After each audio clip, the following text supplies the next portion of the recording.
Once upon a time in the deep blue ocean, there was a tiny fish.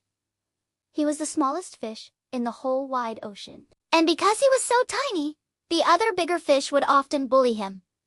They would call him names and push him around. One day, the tiny fish was swimming past the coral reef when he saw a huge whale. The whale was so big and the tiny fish was so scared that he hid behind a rock. But then the whale swam closer and the tiny fish saw that the whale had many cuts and scrapes on its skin. The tiny fish thought for a moment. Then he swam up to the whale and said, "Excuse me, Mr. Whale, but I saw you have some cuts and I have a plan to help."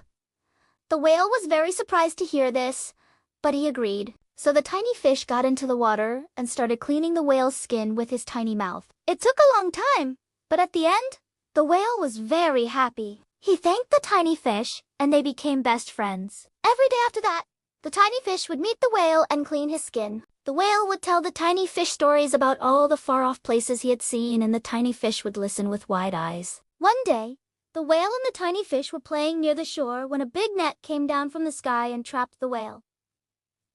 The whale was very scared. He tried to be brave, but he was too scared. The tiny fish saw what was happening and quickly swam over to help. He called all his fish friends, and together they created big waves.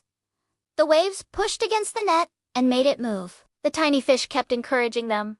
"Come on, we can do it!"